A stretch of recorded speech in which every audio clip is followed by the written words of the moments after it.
기도하시겠습니다. 사랑과 은혜의 주님 감사합니다. 이 시간 우리를 하나님께로 인도하여 주셔서 예배하게 하시고 주의 말씀을 듣게 하시며 오늘도 은혜 받게 하시니 감사를 드립니다. 우리의 뜻과 생각을 주 앞에 내려놓게 도와주시옵시고 날마다 말씀에 내 삶을 비추어서 주의 뜻을 따라 살아가는 데에 온 힘을 다할 수 있도록 주님 은혜를 더하여 주시옵소서. 그리스도인으로서 주님께 속한 자가 되어서 세상의 기준이 아니라 하나님의 기준 따라 사는 삶을 결국 살아내므로 저희의 삶을 통해 하나님 영광이 되게 하시고 많은 사람들에게 하나님의 살아계심을 증거하며 복음의 생명을 전하는 그런 복된 그 믿음의 삶을 살아갈 수 있도록 하나님 사랑하시는 성도를, 교회를 돌아보아 주셔서 은혜를, 믿음을, 지혜를, 능력을 더하여 주시옵소서. 하나님을 사랑하는 마음을 담아서 또 소망의 제목을 담아서 하나님께 귀한 예물을 드립니다. 주님 기쁘게 받아주셔서 그 삶에 주님의 은혜가 넘치게 하시고 기도하고 바라는 것들이 주님의 뜻대로 주님의 그 은혜 안에서 이루어지게 하여 주시옵시며 더욱 주를 사랑하는 마음으로 순종하고 주 앞에 충성함으로 날마다 더욱 새로운 은혜를 누리며 살아가는 복된 삶을 살아갈 수 있도록 주께서 함께하여 주시옵소서.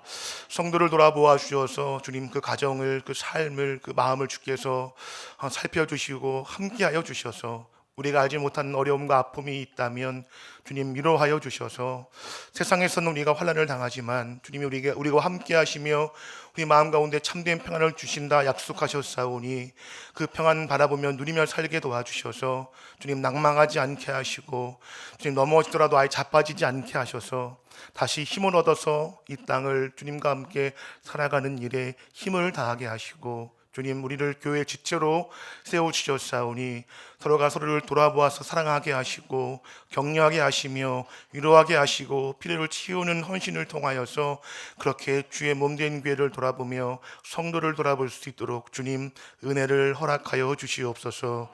말씀은 저와 함께하여 주셔서 입술에 파수꾼 세워주셔서 원하시는 말씀만 바르게 증거할 수 있도록 붙잡아 주시기를 간절히 소원하오며 살아계신 예수님의 이름으로 기도하옵나이다. 아멘. 할렐루야. 날씨가 많이 더워졌습니다. 이 환절기가 지나고 여름이 시작됐는데 더운 여름에 건강관리 유의하시기를 주의 이름으로 부탁을 드립니다. 세상의 관점에서 봤을 때는 아주 훌륭하고 뛰어난 사람이고 업적도 많이 남긴 사람인데 성경은 그렇게 평가하지 않는 사람들이 종종 있습니다. 그러니까 세상에서는 성공하고 훌륭한 인정을 받는 사람인데 하나님께서는 그렇지 않다라고 평가하는 사람이 있다는 말씀인 것입니다. 그 대표적인 인물을 들라면 바로 오늘 본문의 아합이 그러한 사람이었습니다. 열왕기를 보면 이 수많은 왕들이 나오는데 그 왕들 대부분은 그 성경이 악하다고 평가하고 있습니다.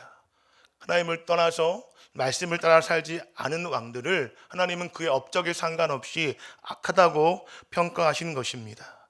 사람의 기준과 사람의 기준이 다름을 분명히 말씀하고 있습니다. 우리가 명심해야 할 것은 성도가 이 땅을 살아가면서 사람들에게 어떠한 평가를 받느냐 이것도 물론 중요하지만 정말로 중요한 것은 하나님께서 어떻게 보시는가 이것이 더 중요하다는 사실을 기억하시고 주님과 함께 동행하는 믿음의 삶을 살아가시기를 주님의 이름으로 축복합니다. 북이스라엘은 이 초대 왕인 여로보암부터 시작해서 하나같이 악한 왕들 뿐이었습니다. 그런데 그 중에서도 가장 악한 왕을 꼽으라면 오늘 본문에 아합을 들 수가 있습니다. 성경은 실제로 그렇게 아합을 가장 악한 왕으로 평가하고 있습니다. 성경에서는 이 북이스라엘 왕들을 평가할 때 그 기준이 있었습니다. 그 기준은 바로 초대 왕이었던 여로보암이었습니다. 그러니까 북이스라엘 첫 번째 왕이었던 여로보암과 비교해서 그 왕이 악한 왕인지 그렇지 않은지를 평가한 것입니다. 열왕기상 16장 26절 말씀을 보면 오므리 왕을 평가할 때에 이렇게 말씀하고 있습니다. 느밧의 아들 여로보암의 모든 길로 행하며 그가 이스라엘에게 죄를 범하게 한 그 죄 중에 행하며 그들의 헛된 것들로 이스라엘의 하나님 여호와를 노하시게 하였더라 라고 그렇게 오므리 왕을 평가했습니다. 그 기준이 바로 여로보암 왕이었던 것입니다.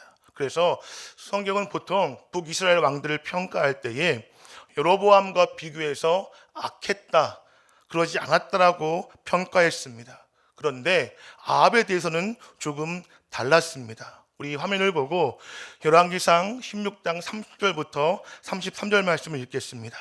시작. 여호와 보시기에 악을 더욱 행하여 느밧의 아들 여로보암의 죄를 따라 행하는 것을 오히려 가볍게 여기고 시돈 사람의 왕 엘바알의 딸 이사벨을 아내로 삼고 가서 바알을 섬겨 예배하고 사마리아에 건축한 바알의 신전 안에 바알을 위하여 제단을 쌓으며 또 아사레 상을 만들었으니 그는 그 이전에 이스라엘의 모든 왕보다 심히 이스라엘 하나님 여호와를 노하시게 하였더라. 아멘.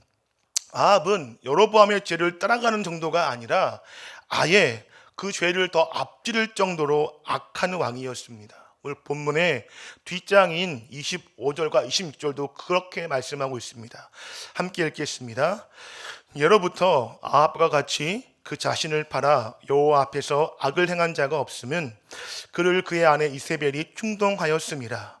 여호와께서 이스라엘 자손 앞에서 쫓아내신 아모리 사람의 모든 행함 같이 우상에게 복종하여 심히 가증하게 행하였더라.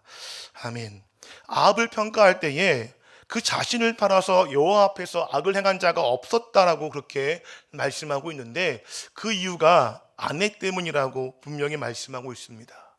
아내인 이세벨이 아합을 충동했기 때문에 더욱더 악한 행동을 하고 악한 삶을 살았다라고 말씀하고 있는 것입니다. 아합이 악하다는 평가를 받게 된 직접적인 원인이 바로 오늘 본문에 나오는 사건인데 그것은 바로 오늘 함께 읽었던 것처럼 나봇이라는 사람의 포도원을 빼앗은 사건입니다. 그런데 재미있는 것은 성경은 아합을 정말 가장 악한 왕으로 평가하고 있는데 사실 역사적으로는 그렇지 않다는 것입니다. 아합은 굉장히 뛰어난 왕이었습니다. 그래서 아합은 북이스라엘의 최전성기였던 여로보암 2세를 제외하고 그 다음가는 전성기를 구가했던 그런 왕이었습니다.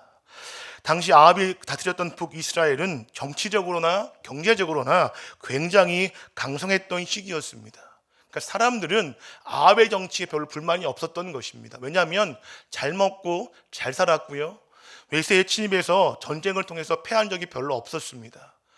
사람이 보기에는 정치를 잘하고 군사와 외교의 문제도 잘 해결했던 그런 왕이라고 평가했지만 하나님은 그것을 보지 않으셨고 이 아합이 하나님을 사랑했느냐 그 말씀을 따라 살았느냐 그것을 보시고 악하다라고 평가하신 것입니다.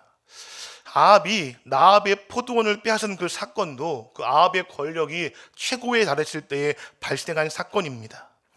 이 나봇의 포도원을 강탈한 사건은 아합이 아람 국가의 우두머리였던 아람 왕 벤하닷과의 전쟁에서 이긴 사건을 배경으로 하고 있습니다. 아람 왕 벤하닷을 물리침으로 아합의 정치력과 군사력은 최고의 절정에 달했을 그때에 아합이 이스라엘 백성의 그 땅을 탐내서 그 땅을 다른 좋지 못한 방법을 통하여서 그렇게 빼앗은 그런 사건이 바로 오늘의 본문의 이야기인 것입니다. 당시 아합이 누렸던 군사력은 이 살말 에셀의 전쟁 기록에도 나와 있는데 그 기록에 따르면 이 아수르 왕이었던 이 살만 에셀 3세의 공격을 막아내기 위해서 이 팔레스타인 지방에 있는 국가들이 함께 연합해서 이 전선을 구축했는데 그때 전차 2000대를 제공함으로 연합군의 핵심 전력을 이루었던 사람이 바로 아합이었습니다. 그러니까 북이스라엘이 전차를 무려 2000대를 제공할 정도로 군사력이 막강했던 것입니다. 이 정도로 아합 시대의 북이스라엘의 군사력은 막강했고 경제력도 그렇게 나쁘지 않은 좋은 시대였습니다. 그런데 이러한 아합의 막강한 정치력과 이 군사력인 힘은 그의 나쁜 마음, 탐심과 쉽게 결탁했습니다. 아시는 것처럼 이스라엘에 있어서 왕은 하나님의 뜻을 따라 그 나라를 통치하는 사람입니다. 그러니까 자신의 뜻이나 자신의 계획을 따라서 나라를 다스리는 것이 아니라 하나님이 왕이신데 하나님을 대신하여서 하나님의 뜻대로 나라를 다스리는 것이 이스라엘과 남유다의 왕의 그 바른 통치의 방법이었습니다. 그렇기 때문에 이스라엘의 왕은 하나님의 말씀에 절대적으로 순종해야만 했습니다. 그런데 아합에게는 하나님의 말씀보다 자신의 정치적인 실리와 개인적인 탐욕이 더 중요했습니다. 열왕기상 20장을 보면 아합이 아람 왕 벤하닷과의 그 전쟁에서 승리를 거둔 후에 어떻게 했는지가 자세히 기록되어 있습니다. 이 전쟁은 원래 이스라엘이 이길 수 없는 전쟁이었습니다. 그런데 하나님께서 그 이스라엘을 승리하게 이끄신 그런 하나님의 은혜의 전쟁이었습니다. 북이스라엘은 성경에 보면 두 무리의 적은 염소떼와 같았다고 그렇게 말씀하고 있고, 아람 사람은 그 땅에 가득했다는 그 성경의 기록을 봤을 때에 북이스라엘의 힘만으로는 결코 아람과의 전쟁에서 이길 수 없었던 것입니다. 그런데 하나님께서 이미 아합에게 선지자를 보내셔서 걱정하지 말고 두려워하지 말아라, 내가 이 전쟁에서 반드시 이기게 하시겠다고 약속해 주셨고, 실제로 그 전쟁에서 이기게 하셨습니다. 얼마나 큰 승리를 거두었는지 성경을 보면 하루에 아람 군대 10만 명을 죽였다라고 그렇게 기록하고 있습니다. 그러므로 아합은 이 벤하닷 왕을 죽이라고 말씀하신 하나님의 명령에 철저하게 순종해야만 했습니다. 그런데 아합은 그러지 않았습니다. 아합은 모든 것을 진멸하라고 말씀하신 그 명령을 어기고 아람 왕과 조약을 맺었습니다. 왜냐하면 그 조약이 아합에게 막대한 경제적인 이득을 가져다 주었기 때문입니다.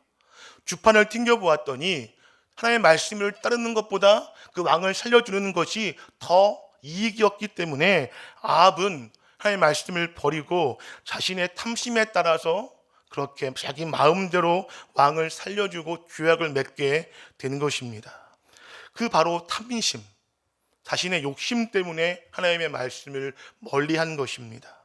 성경은 골로새서 3장 5절에서 탐심은 곧 우상숭배라고 분명하게 말씀하고 있습니다.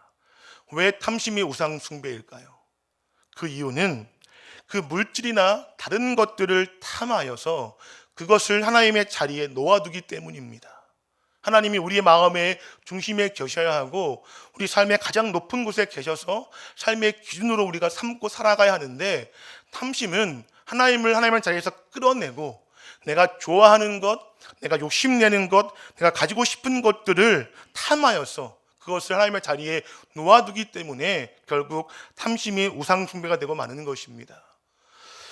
주로 우리의 탐심의 대상은 재물이 되겠지만 그것뿐만이 아니라 명예욕, 권력욕, 인기, 건강, 이 모든 것들이 하나님의 자리를 대신할 수 있는 탐심이 될 수 있음을 우리는 잊지 말아야 합니다.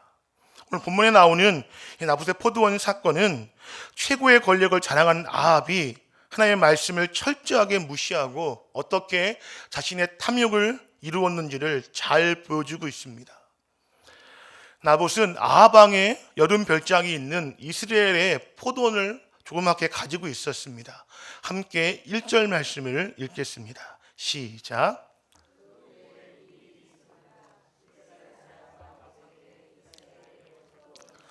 사마리아의 왕 아합의 왕궁에서 가깝더니, 2절을 보면 나봇의 포도원을 텃밭으로 일구고 싶은 그 아합이 나봇에게 포도원을 팔라고 말하고 있습니다.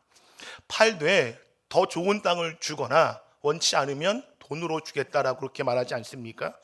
그런데 3절을 보면 나봇이 이렇게 말씀하고 있습니다. 율법에 따라서 하나님이 주신 그 기업의 땅을 결코 다른 사람에게 넘길 수 없다라고 그렇게 대답합니다. 이스라엘에 있어서 땅은 단순하게 부동산의 개념이 아니었습니다. 하나님께서 가나안 정벌을 통해서 그 이스라엘에게, 그 가문에게 주신 영원한 기업이었습니다.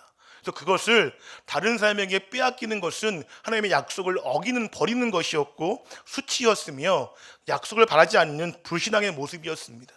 나봇은 다른 이유가 아니라 율법에 따라서, 그 명령에 따라서 그 땅을 줄 수 없다라고 왕에게 대답합니다. 참 신기한 일입니다. 왜냐하면 바알과 아사라의 우상을 섬기는 일이 판을 치고 있었던 그 북이스라엘에 이처럼 율법을 따르는 사람이 있다는 사실이 정말 신기한 일인 것입니다. 모두가 신앙의 거룩함을 잃어버리고 바알과 하나님을 겸하여 섬겼던 그 시대에 나봇은 하나님을 신실하게 섬기고 믿었던 것이었습니다. 그런데 4절을 보면 이러한 그 나봇의 대답을 들은 아합이 근심하고 답답해하며 궁으로 돌아갔다고 그렇게 말씀하고 있습니다. 자기 뜻대로 되지 않자 근심하고 답답해하는 것입니다. 그런데 이렇게 끝날 수 있는 이야기가 한 사람의 등장과 함께 아주 복잡하게 전개되어집니다. 바로 이세벨입니다. 이세벨은 아합이 근심하는 이유를 도저히 알 수가 없었습니다. 왕이니까 자기 마음대로 할 수 있는데 그것 가지고 근심하는 아합이 이해가 되지 않았던 것입니다. 그래서 이렇게 묻지 않습니까? 왕이 지금 이스라엘을 다스리는 사람이십니까? 왜 걱정하시고 근심하십니까? 라고 이야기하며 8절 이하를 보면 이세벨이 아합의 이름으로 편지를 쓰고 왕의 인장을 찍어서 나봇이 살고 있는 성읍의 장로들과 귀족들에게 그 편지를 보냈습니다.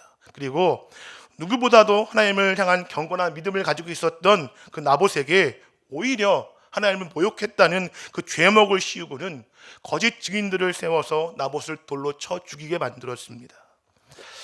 아합은 결국 텃밭 하나 얻기 위해서 하나님의 율법을 어기고 나봇의 생명까지 빼앗은 것입니다. 게다가 그 과정에서 나봇의 믿음과 명예도 철저하게 더럽히는 잘못을 범했습니다. 이 모든 것이 아합의 탐심 때문이었습니다. 그 여름별장을 짓기 위한 땅을 옆에 텃밭을 갖기 위한 그 탐심 때문에 율법을 어기고 사람을 죽이고 그 사람의 명예와 믿음까지도 땅에 내팽개쳐 버리게 되는 것입니다. 하나님께서 하나님의 자리에 있지 않고 하나님이 아닌 다른 것들이 탐심이 그 자리를 차지하게 되니 하나님의 그 말씀을 따라 사는 것이 아니라 그 말씀을 거절하고 자신의 욕심을 따라 살게 되는 것입니다. 오늘 나봇의 이 포도원 사건을 통해 우리가 꼭 기억해야 할 교훈들이 있습니다. 우리 크게 세 가지만 살펴보기를 원하는데, 첫째는 탐심이 하나님의 말씀에 순종하는 것을 방해한다는 사실입니다. 아합은 자신이 원하는 것이 하나님의 말씀을 거역하는 것이라는 사실을 알고 있었습니다. 저 밭은 나봇의 기업이었기 때문에 내가 빼앗을 수 없다는 것을 알고 있었고, 그렇게 빼앗으려고 마음먹으면 결국 율법을 어기는 것을 알고 있음에도 불구하고 자신의 욕심을 제어하지 못했습니다. 한번 불붙은 욕심, 즉 탐심은 하나님의 말씀으로도 결코 없앨 수가 없었던 것입니다. 오히려 아합은 하나님의 말씀 때문에 자신의 탐심이 치워지지 못하게 되자 근심하고 답답해했다고 성경은 말씀하고 있습니다. 자신의 욕심이 치워지지 않자 말씀 때문에, 다른 것도 아니라 하나님의 말씀 때문에 자신의 탐심이 치워지지 못하자 답답해했다고 성경은 말씀하고 있습니다. 우리가 이 땅을 살아가면서 형통을 추구하고 복받기를 바라는 것은 나쁜 것이 결코 아닙니다. 우리의 형통을 통해서 하나님의 사랑을 전하고 예수님의 생명을 증거한다면 그 형통은 그 자체로 복이 되어집니다. 또 우리가 복을 받고 많은 재물을 가짐으로 그 재물을 통해 하나님의 일을 할 수 있다면, 그 재물을 통해 많은 사람들을 도울 수 있다면 그 복과 재물 자체는 악한 것이 결코 아니라 하나님의 은혜와 복인 것이 분명합니다. 우리가 무엇을 바라든지, 그것이 건강이든지 권력이든지 명예이든지, 우리가 무엇을 바라든지 그것이 하나님께 영광이 되어지고 교회와 지체들에게 유익이 된다면 그것은 은혜이고 복입니다. 하지만 우리가 반드시 기억해야 할 것이 있는데, 그렇지 않다면 그것은 결코 복이 될 수 없습니다. 내 욕심을 따라 많은 것을 가지고 있는데 그것이 하나님께 영광이 되지 못하고, 그것이 이웃과 지체를 살리지 못하고, 그것이 하나님께 오히려 영광이 되지 못하는 하나님의 영광을 가리는 것이 된다면 그것은 결코 복이라 말할 수 없는 것입니다. 그리고 더 우리가 주의해야 할 것은 형통과 재물이 가지고 있는 힘의 무서움인 것입니다. 형통과 재물이 가지고 있는 힘은 우리가 생각하는 것보다 훨씬 더 크고 강력합니다. 그 강력한 힘은 결국 언젠가 우리를 하나님이냐 재물이냐를 선택해야 하는 자리에 결국 세우고 말 것입니다.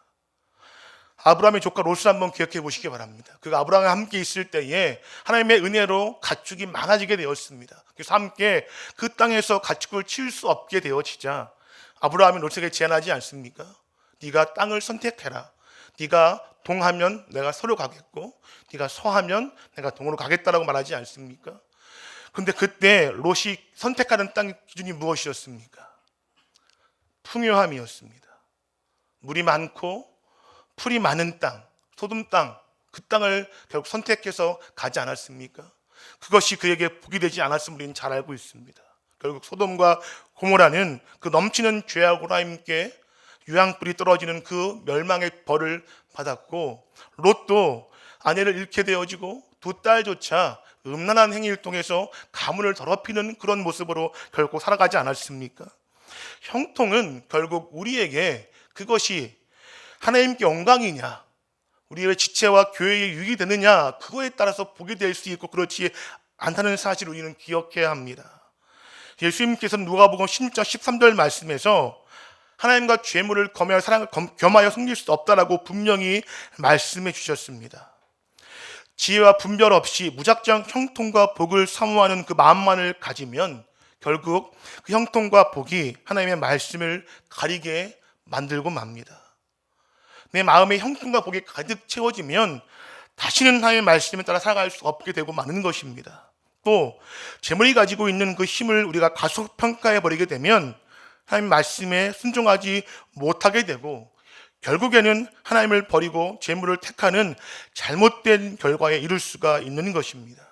그래서 탐심은 하나님의 법을 거추장스러운 것으로 그렇게 만들 정도로 강한 힘을 가지고 있음을 우리는 기억해서 그것을 멀리할 수 있는 지혜와 믿음이 반드시 필요하고 그것을 구하는 삶을 살아갈 수 있기를 주님의 이름으로 부탁을 드립니다. 구약에서는 시편 1편이, 신약에서는 예수님의 산상수훈이 진정한 복에 대해서 말씀하고 있습니다. 시편 1편은 재물의 많음이 우리의 건강과 장수가 자녀의 복이 진정한 복이 아니라 악인의 꾀를 따르지 않고 죄인들의 길에 서지 않고 오만한 자들의 자리에 앉지 않는 것이 복이라고 말씀하고 있습니다. 더 나아가서 하나님의 말씀을 즐거워하고 그 말씀대로 살아가는 것을 복이라고 말씀하고 있습니다. 여기에는 우리의 탐심이 절대 들어올 수 있는 영역이 하나도 없음을 우리는 알 수 있습니다. 또 예수님은 팔복의 말씀을 통해서 제자로서 성도로서 하나님과 사람 앞에서 어떠한 삶을 살아가야 하는지를 말씀하시면서 하나님의 말씀의 기준을 붙들고 살아가는 진정한 복에 대해서 말씀해 주셨습니다. 바라기는 우리가 진정한 복이 무엇인지를 바로 알고 그 복을 바르게 사모할 수 있기를 주님의 이름으로 축복합니다. 그리고 진리의 말씀에 우리가 힘을 다해 순종하여서 하나님은 자리에 다른 것을 앉히는 것이 아니라 내 삶의 중심에, 우리 가정의 중심에, 우리 자녀의 중심에, 주님이 세우신 이 몸된 교회의 중심에 하나님을 우리가 바르게 모시고 세워서 그 주님의 말씀에 귀를 기울이고 그 말씀에만 순종하는 복된 삶을 살아갈 수 있기를 주님의 이름으로 축복합니다. 둘째는 사람이 보기엔 합법적이라도 하나님께서 보시기에는 그렇지 않을 수 있다는 사실을 우리는 기억해야 합니다. 우리는 이 사실을 반드시 유의해야 합니다. 그러니까 어떤 것을 욕심내어서 그것을 가지게 되는 과정이 하나님의 기준에 미치지 못한다 할지라도 세상의 법으로 볼 때는 아무 문제가 없는 합법일 경우가 종종 있습니다. 오늘 본문의 내용이 바로 그러했습니다. 나봇이 사는 그 성읍의 장로와 귀족들이 나봇을 신성모독으로 몰아 죽인 일에 절차만 놓고 본다면 다 율법에 어긋나지 않는 일들이었습니다. 불량자들 2명을 세워서 율법에 따라서 증인을 반드시 2명을 세워야 했기 때문에 거짓 증인 2명을 세워서 그 사람을 통해서 율법을 지켜내는 그 거짓 증인으로 합법적으로 나봇을 그렇게 중상모략하고 누명을 뒤집어 씌웠습니다. 이세벨이 나봇을 죽인 절차는 그 과정만큼은 철저하게 합법적으로 보였습니다. 하나님께서는 결코 옳지 않다고 말씀하셨지만 아합은 인간적인 방법으로는 합법적인 절차를 지키면서 자신의 탐심을 채울 수 있었던 것입니다. 세상의 법은 사실 사회의 질서를 유지하기 위한 최소한의 요구인 것을 우리는 기억해야 합니다.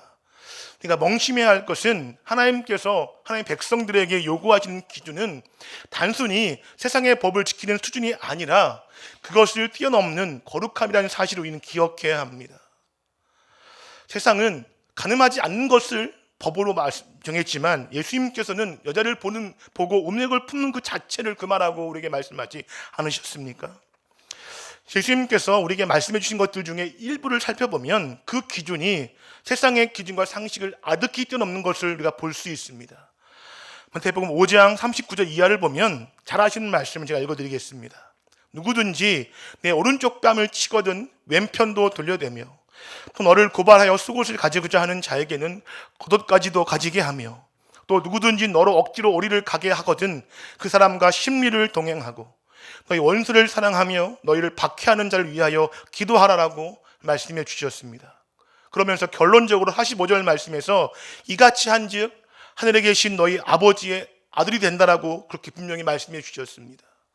세상의 기준이 아니라 하나님의 기준을 따라서 거룩한 삶을 살아가면 하나님께서 세상 가운데 살고 있는 우리를 하나님의 아들이라고 말씀해 주신다는 것입니다. 그런데 안타깝게도 우리의 연약한 인간의 속성은 적당히 타협하고 적당히 선을 지키는 것에 익숙합니다. 또 이런저런 핑계와 이유를 들어서 내 생각을 합리화하는데도 우리가 아주 익숙한 때가 많이 있음을 잘 알 수 있습니다.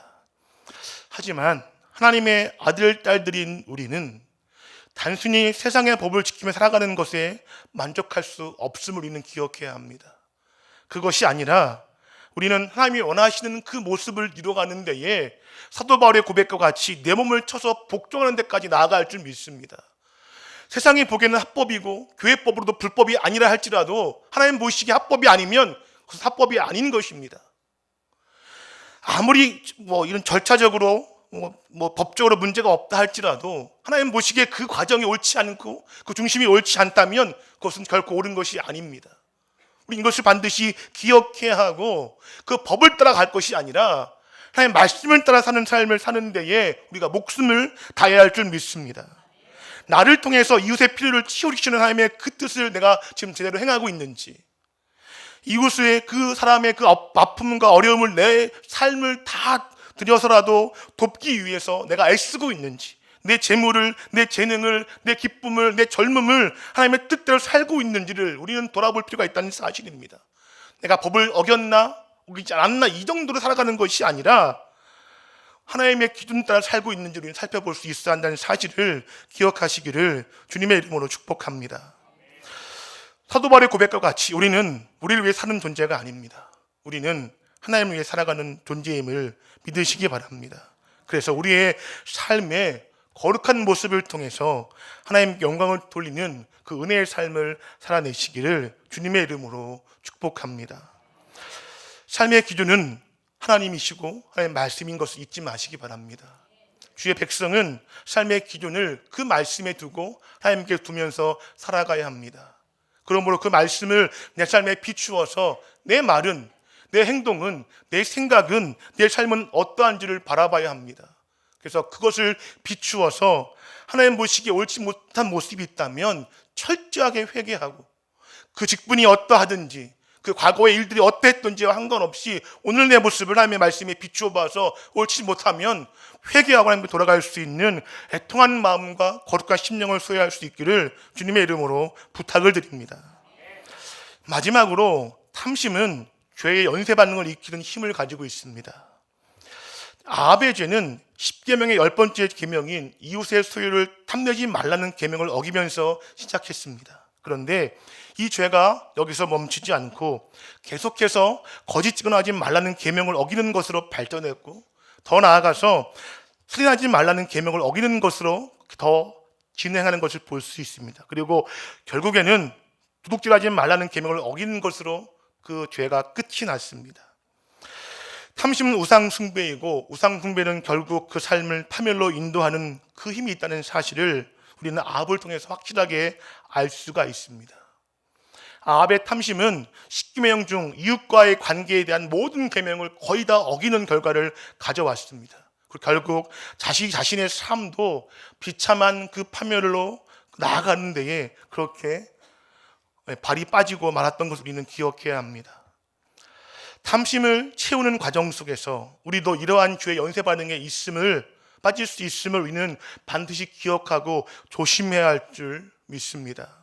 그리고 돈을 사랑하는 것이 일만하게 뿌리인 것처럼 하나님 아닌 것들을 내 삶에 두는 것이 우상숭배인 것을 기억하셔서 우리도 우리의 그 작은 잘못이 더 큰 잘못으로 자꾸 열매를 맺고 새끼를 치지 못하도록 그 죄가 작을 때에 단호하게 그 죄를 거부하고 회개할 수 있는 바른 믿음을 소유할 수 있기를 주님의 이름으로 부탁을 드립니다. 성도인 우리가, 하나님 백성이라고 우리가 자부하는 우리가, 예수님을 주님이라 부르는 우리가 탐심을 따라 살아가는 것이 아니라 주님을 따라서 말씀을 따라 살아가는 삶이 되시기를 주님의 이름으로 축복합니다. 요즘 제 마음이 편치 않습니다. 이런저런 일들로 마음이 편치 않는데 그 이유를 살펴보면 참 마음이 더 답답하고 안타깝기 그지 없습니다. 제가 신학 학부를 다닐 때 리차드 백스터의 참 목자상이라는 책을 보면서 큰 도전을 받았습니다. 25살 됐던 청년이 신학을 공부하면서 나도 이러한 삶을 살아야겠다는 마음을 품었습니다. 그 한 마을의 주교였던 이 신부, 종교개혁 전의 신부였으니까요. 당시에 이 카톨릭 신부들은 많은 재산과 권력을 가져서 그것을 누리며 살아갔던 귀족 중에 한 부류였는데 이 리차드 백스터는 그러한 삶을 타지 않았습니다. 자신의 영지를 다 팔고 자신의 급여까지 다 걷어서 자신 영지 안에 있는 가난한 사람들을 돕는 일에 온 힘을 다해서 그는 집도 없었고 가진 것도 그렇게 많지 않았다라고 그 자신의 자서전에 그렇게 기록하고 있습니다. 제가 그 책을 보면서 나도 이제 목사가 될 텐데, 목사가 되면 하나님의 은혜로 내가 단독 목회를 할 수 있어서 사택을 살게 되면 난 집이 필요 없을 테니까 굳이 집에 대한 욕심을 가질 필요가 없겠다. 차는 필요할 텐데 그래도 목사니까 경차 정도만 타면 되겠다. 그 이상은 죄겠다. 나를 위해서 통장에 잔고를 쌓아두지 말아야겠다는 생각을 가지며 살았는데 지금 제 삶을 보면 그때의 결심이 너무나 무색하고 북돋기 짝이 없습니다. 제가 신대원을 다닐 때까지만 하더라도 한 끼에 5,000원 넘는 밥을 먹는 것을 전 되게 두려워했습니다. 그 5,000원이 백반의 값이었고요, 순대국밥의 값이었습니다. 그것을 넘는 밥을 사 먹는 것은 가난한 사람에 대한 저의 게으름이고 저의 교만이고 죄라고 저는 여겼습니다. 아내를 만나 데이트를 하는데 아내가 한 끼에 10,000원짜리 밥을 먹더라고요. 저보다 훨씬 수입이 많았으니까요. 되게 저는 놀랐습니다. 그리고 데이트를 여러 번 하면서 제 마음에 큰 부담과 짐이 계속 쌓였습니다. 아내한테 3번째가 4번째 데이트 때 얘기했습니다. 우린 너무 비싼 밥을 먹고 있는 것 같다. 아내는 되게 놀라더라고요. 이게 뭐 비싼 밥이냐. 데이트하는데 한 끼에 10,000원이. 제 기준에는 너무 비싼 밥이었는데 제가 지금 10,000원짜리 밥을 전혀 아깝지 않고 먹고 있습니다. 가정에 아이들이 생기면서 제 차도 지금 경차가 아닙니다. 아이들을 위한 장례를 준비한다는 이유들로 제 통장에 잔고가 쌓이기 시작했습니다. 물론 많지는 않습니다. 그런 모습을 보면서 내 마음속에 그 처음의 결단과 그 순수했던 마음이 지금은 많이 달라졌구나라는 생각을 하게 되면서 주님 앞에 부끄러울 때가 너무나 많이 있습니다. 또 쌓아두지 않으면, 쟁여놓지 않으면 우리 아이들 어떻게 키울 수 있을까라는 그런 걱정들 때문에 또 그런 염려들이 내 마음을 차지하는 모습을 보면서 믿음 없음을 제가 보게 될 때가 너무나 많이 있습니다. 우리의 삶을 한번 돌아봤으면 좋겠습니다. 또 몸된 교를 한번 돌아봤으면 좋겠습니다. 우리가 무엇을 바라고 있는지, 우리가 무엇을 위해서 애를 쓰며 지금 수고하고 있는지, 과연 무엇이 우리 주님이 원하시는 모습이고 우리가 힘을 다해 우리가 몸을 바쳐서 해야 할 일들인지를 한번 돌아봤으면 좋겠습니다.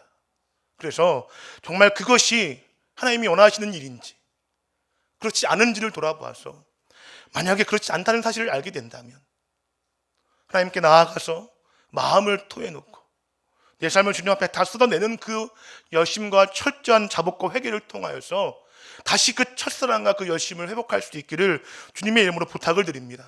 그래서 세상이 우리를 욕하지 못하고 세상이 우리 몸된 교회를 손가락질 못하는 그런 거룩함을 유지하는 성도, 거룩한 무리가 되어서 이 땅에서 하나님의 말씀을 따라 살아가는 사람의 진정한 모델로서 살아낼 수 있는 그 양문의 성도들, 하나님이 세우시는 그런 양문교회가 될 수 있기를 주님의 이름으로 축복합니다.